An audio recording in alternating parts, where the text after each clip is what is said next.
This means that it is integral to its environment. If these guys were to go extinct, the landscape of Africa would change drastically. These guys have over 100,000 muscles in their trunk.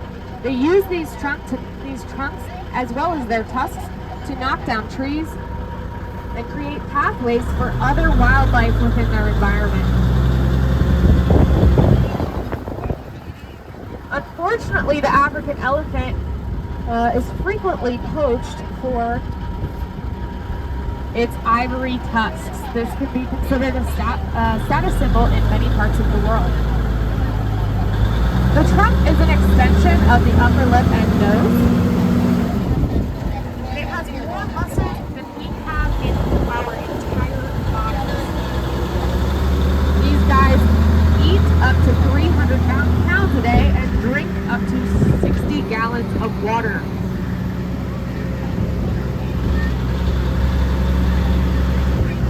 Okay, coming up ahead of us on the road here, I believe he will be to your left.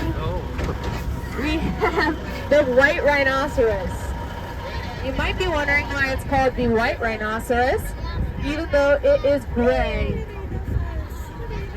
This is a mistranslation, or it is believed that this is a mistranslation of the Dutch word for wide. Unlike the American bison, the rhino does not have a true horn. That is because it is not attached to its skull. Rather, it is made from keratin. Keratin is the same stuff that your nails and hair are made out of. This horn will regrow if it is damaged, unless it is damaged at the root. Coming up here on your left, you will see our ostrich. You can differentiate the males from the females of this species because the males have that black and white color while the females have that gray color.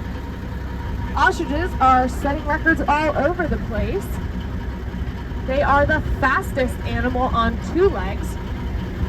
They can run for short distances up to 35 miles per hour. Sorry, long distances up to 35 miles per hour and short distances up to 45 miles per hour.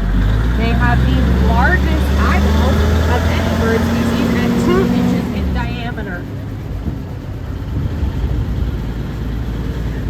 Coming up on your right, you will see both the grand zebra and the Asian water buffalo. Now you might be wondering why the Asian water buffalo is in our Africa section of the safari. That is because the Asian water buffalo spends about 90% of its time in water. The African section of our safari has the most abundant and plentiful water sources. The Asian water buffalo has a joint just above its hook called the fetlock. This joint is highly flexible to allow the water buffalo to traverse its water habitats more easily. The Asian water buffalo creates a milk so thick that it is widely as.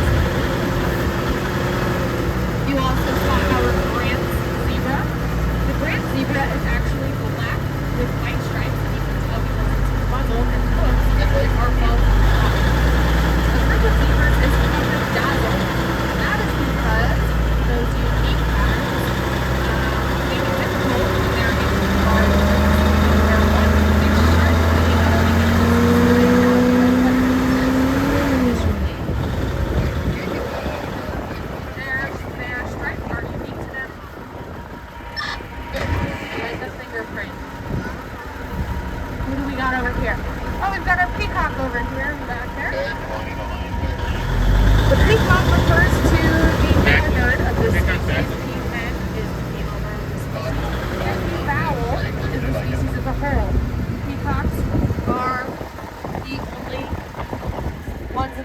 With those big, bright, beautiful feathers. Here, up close and personal, we can see the Bisa oryx.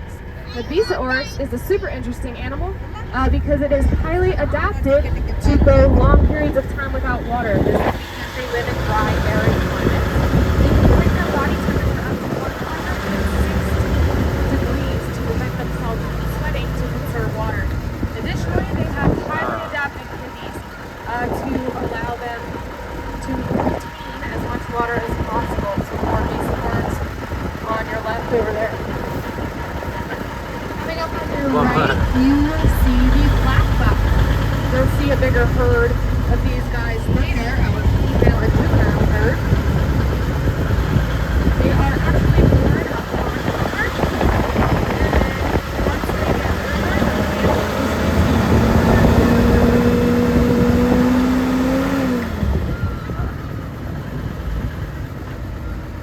okay, so coming up on your right, you will see the African bongo.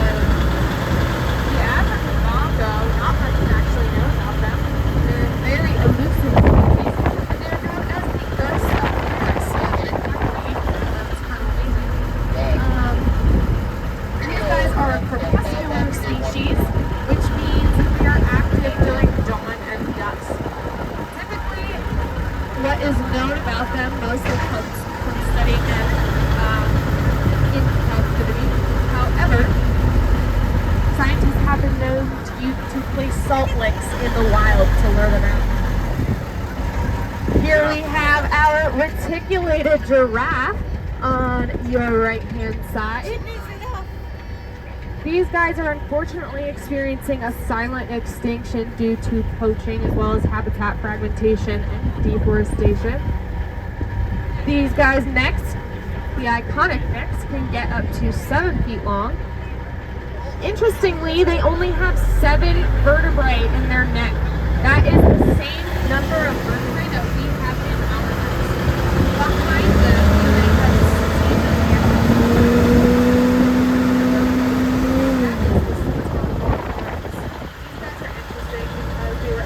Considered extinct in the wild in 2000. In 2016, 25 individuals of this species were released into the wild, and that summer, the first baby was born into the wild in over 30 years. Now they number in the hundreds in the wild. This is another herd of our fallow deer. This is a mixed herd. So you will notice that the males in this herd have those antlers. They're actually called palmates because they're shaped like a hand. You might also notice that this herd has some darker individuals. Those guys are the opposite of our leucistic individual in that they have extra melanin. So these guys are called melanistic. Coming up on your right here, you will see the beginnings of our Savannah Sunset Resort. An amazing glamping experience here in Six Flags Safari, where you will get to feed the giraffes every morning.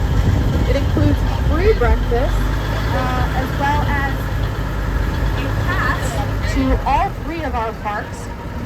If you already have a season pass, then you get a flash pass along with your stay. Additionally, it has a Starbucks, a bar, and a stop. You get free breakfast every morning.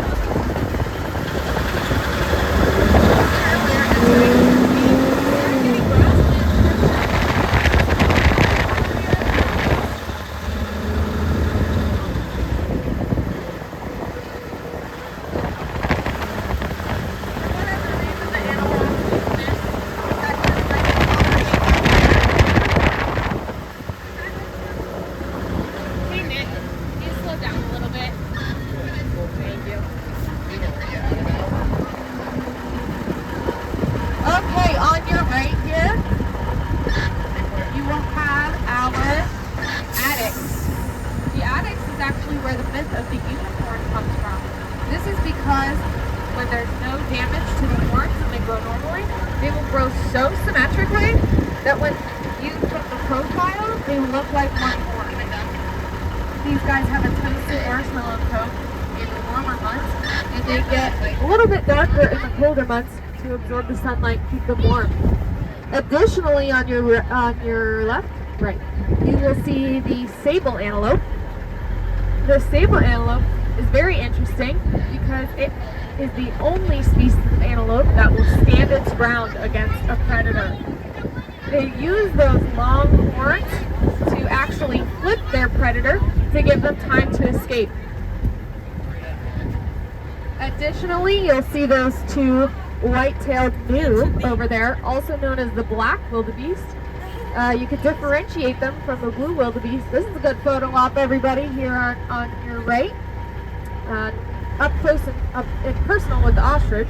Anyways, you can differentiate the black wildebeest from the blue wildebeest because the black wildebeest horns grow more forward, while the blue wildebeest horns grow more outward. This is the white-tailed gnu right here. Those guys over there that look kind of like goats, those guys are Oodad. The Oodad, also known as Barbary sheep, are more closely related to mountain goats than they are sheep. They're native to the Atlas Mountains. You can differentiate the males from the females because the males have horns. Here we are entering our filming portion of safari. Here you will find our African lion. African lions are the only social big cat species.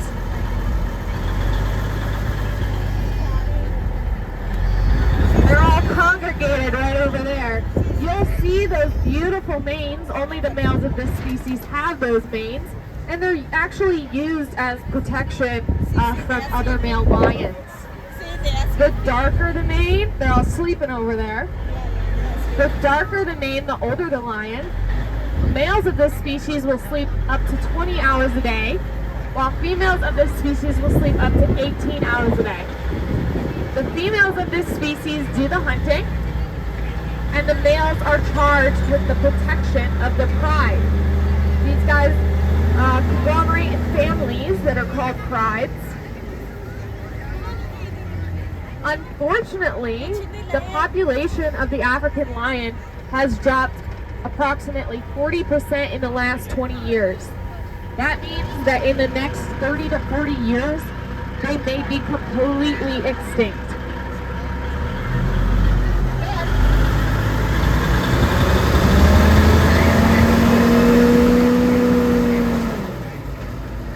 The success rate of the lions in terms of hunting is about 25%. So when they do get caught, they will force themselves on food.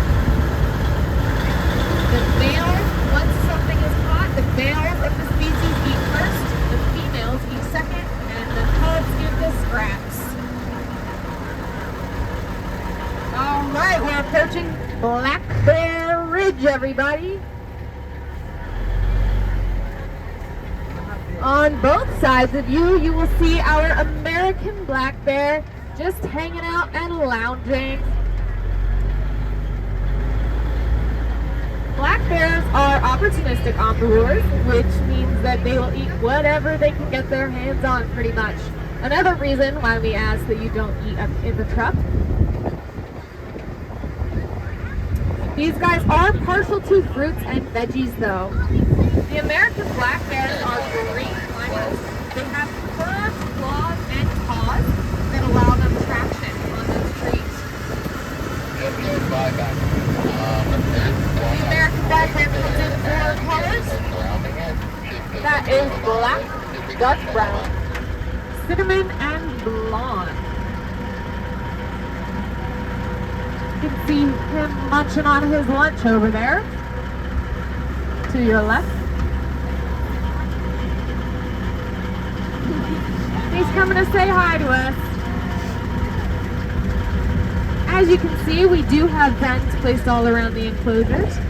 Additionally, these fences are just for our protection, and they do come down at night to allow all of the bears to interact with each other and have the entire space free to roam.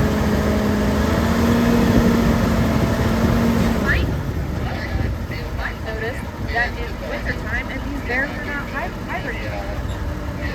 That's because our bears do not need to hibernate. Bears in the wild hibernate due to lack of resources and to conserve their energy.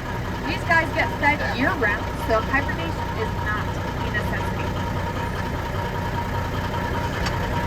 Okay. Are there any shows for tigers? I didn't check that. Here we're going to cut through to our next bear section of the safari, and while we're heading through there, does anybody have any questions? All right. That means I'm doing a good job then.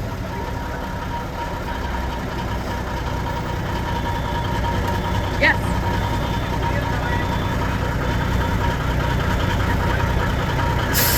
No, so it is not uncommon to actually see male lions together in the wild. In the wild, these would be called bachelor groups. Typically, they group together for their own protection because it's much easier to take down one male lion than it is to take down 5.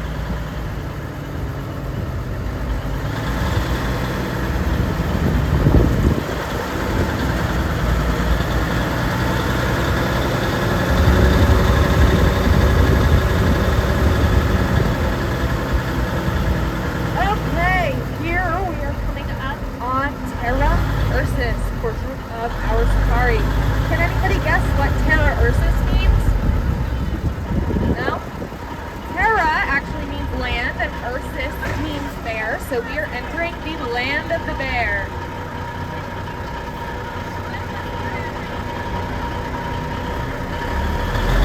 Here in the land of the bear, you will find our European brown bear. The European brown bear looks similar to the grizzly bear, however it is about 100 pounds lighter and a lot more docile. You can differentiate the European brown bear from the black bear that we just saw by their snout, which is typically thicker and longer. Additionally, the European brown bear has that muscular hump between their shoulders, whereas the American black bear does.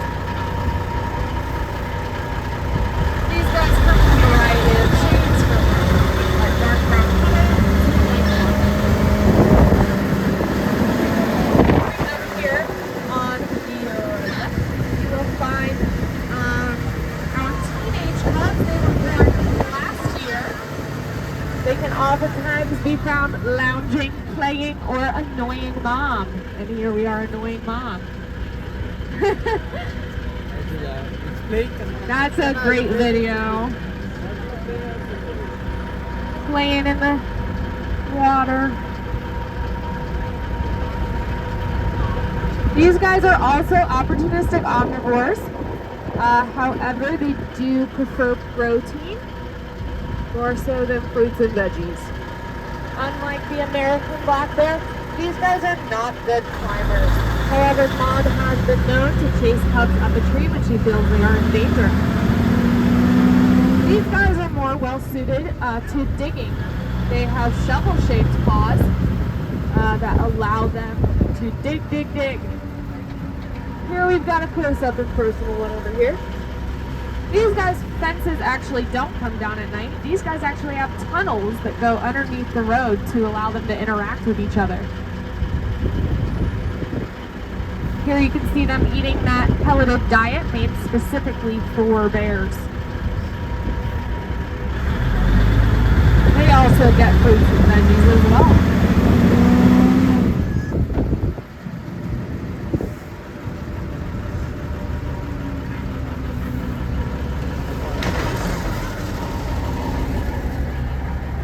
More photo ops over here. And we can see another one of our bears to your right, hanging out in the pond. They don't necessarily swim, but they just kind of hang out when they get a little too warm. Coming up on your left, we have Mama and some smaller cubs that were born just this year. It is a bit hard to see the cubs because they are so small, and Mama likes to keep them back there away from everything. And then again, on your left, we have Stanley? Oh, here he is. He's all the way in the corner there. We have Stanley. Stanley is special to us here at Six Flags. That is because he was born to a first-time mom, and unfortunately, Mom did not seem very prepared to have a baby. Because of this, Mom and Stan were both getting kind of stressed out, so our vet staff and the rest of the staff here at Six Flags stepped in to hand rear Stan. Because of this, Stan does not have the best social skills. Typically, they learn with their siblings how exactly to be a bear. But don't worry, Stan gets plenty of special attention from our staff here at Six Flags. Alright, so now we are in the conservation portion of the safari. This portion of the safari is 52 acres of untouched New Jersey wetlands. As you can see, if a tree falls in this area, we don't manicure it. We just kind of let nature take its course here. This is because we care just as much about native New Jersey wildlife as we do all of the exotic animals that you have seen here today. In this section, you might find some turtles around in our pond, some white-tailed deer, red foxes, Hippo's hawks, red bears, all sorts of things. The other day, we actually saw great blue heron. All of those animals, as I stated, are native to New Jersey. Another animal native to New Jersey is the Virginia opossum. This is North America's only marsupial. A marsupial is an animal that grows its baby and offspring in its pouch. So here we are entering Didgeridoo Pass. This is the section of the safari with our native Australian wildlife. Can anybody guess an Australian marsupial that we might see here today? Yeah, nailed it. All right, so we should see some red kangaroos coming up here soon, as well as our emu. Now, unlike the ostrich and the rhea, which are our other two species of rat type, or flightless birds, the emu actually has vestigial wings, and they kind of look like short, stumpy wings with a little claw at the end. The emu is the only bird with a back muscle that helps them reach speeds of up to 35 miles per hour.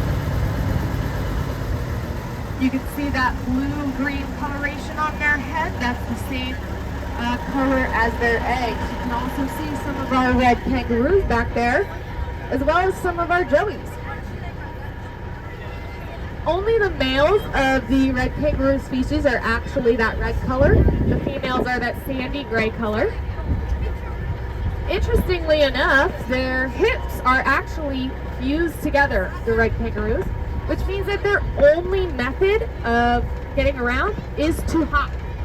They use those nice muscular tails that can get up to about 5 feet long for balance. Occasionally, they might even come up onto that tail and deliver a harsh blow with those two powerful legs. The females of this species are called Jills and Flyers. The males of this species are called Jacks and Boomers.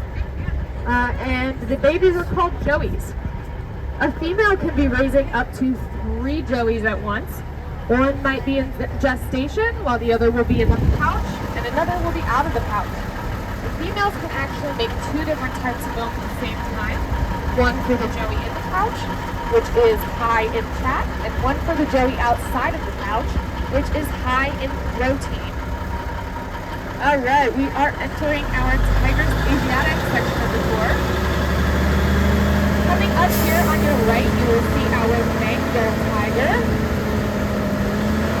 Bengal tigers come in 4 colors. We have here a golden tabby. They also come in black and white with black stripes, white with off-white stripes, and the traditional orange with black stripes. These guys are the smaller of the 2 tiger species that we have here at Six Flags Great Adventure.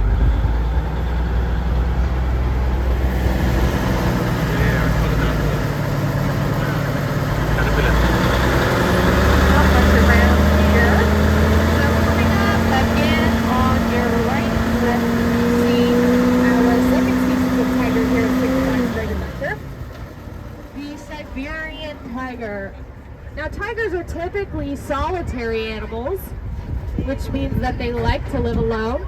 However, these 5 cubs, I believe are about 2 years old, they are all siblings. This is kind of astonishing because typically mother tigers only have about 2 to 3 cups per litter. These guys actually increase the entire global Siberian tiger population by 1% when they were born. Now this might not sound like a lot, but to put that into context, there are more people in this park today than there are Siberian tigers in the entire world. Siberian tigers are a triple threat. They are phenomenal runners. They are great climbers with those retractable claws to give them traction. And they are great swimmers. They actually have webbed feet.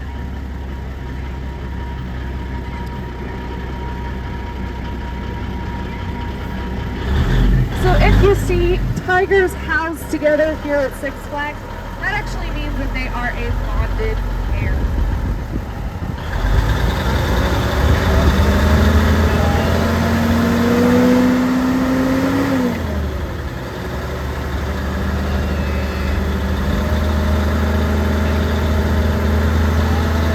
Everybody wave hi to our gate guard. Hi, gate guard.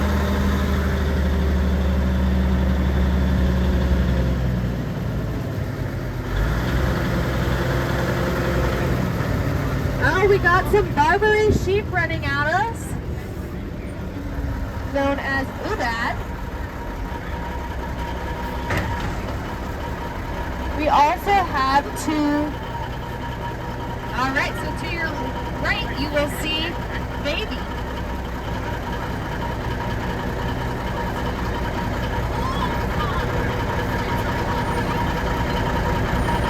This sparring is a normal behavior. It actually is practice for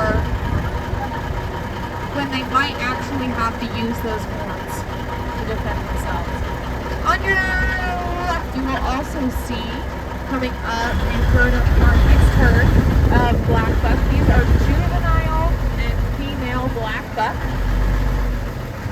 We saw these guys a little bit earlier, but we saw the male who had that dark coat color. The black buck are born that fawn color, and the males of the species get that dark black coat when they get older.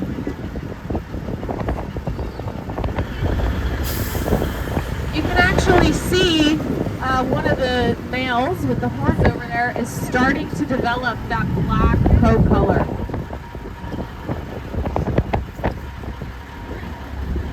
We got a Barbary sheep right here. See, Dad?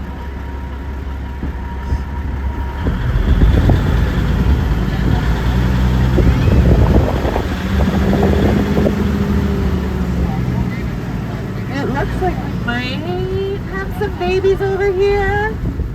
Baby black bucks. Over here on your left. Coming up on your left will be our nilgai. So the top hunter of the nilgai is actually the Bengal tiger. Because the Bengal tiger's numbers are dwindling, in conjunction with the fact that nilgai are considered sacred in many parts of the world, nilgai are actually experiencing an overpopulation issue.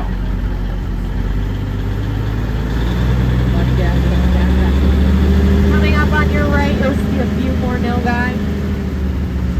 Very briefly here. Alright, we are entering Baboon Village. Everybody say hi! Thank you! Coming up on your right over here, you will see our yaks. Yaks are beasts of burden, meaning that they are used as pack animals.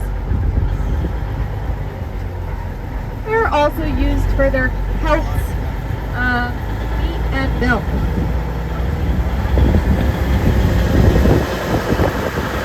Yaks have been domesticated so much so that there are more yaks living as livestock than there are in the wild. They have their massive coats insulated.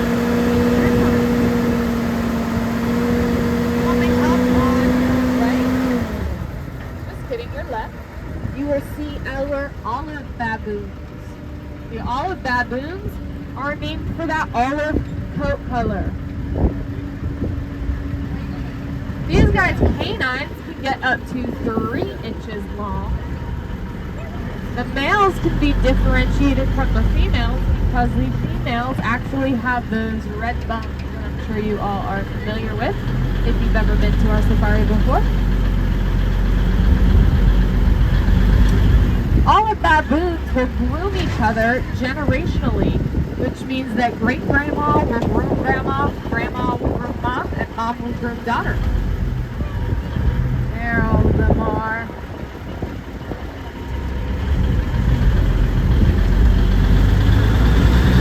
The grooming of this species is considered a bonding activity. On your right, you will see our yaks a little bit closer up.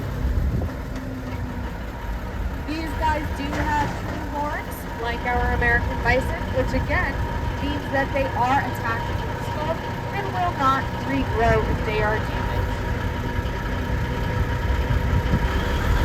They're just sunbathing out there today. Staying nice and warm.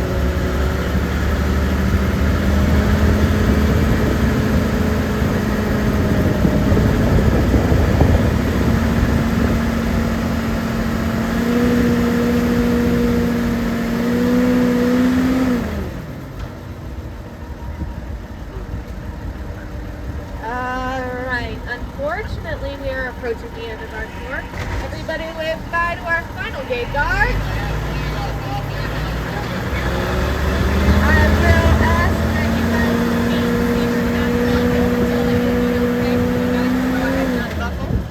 make sure that you're bringing all of your belongings with you when you go. Again, you can check the lost and found at the end of the day.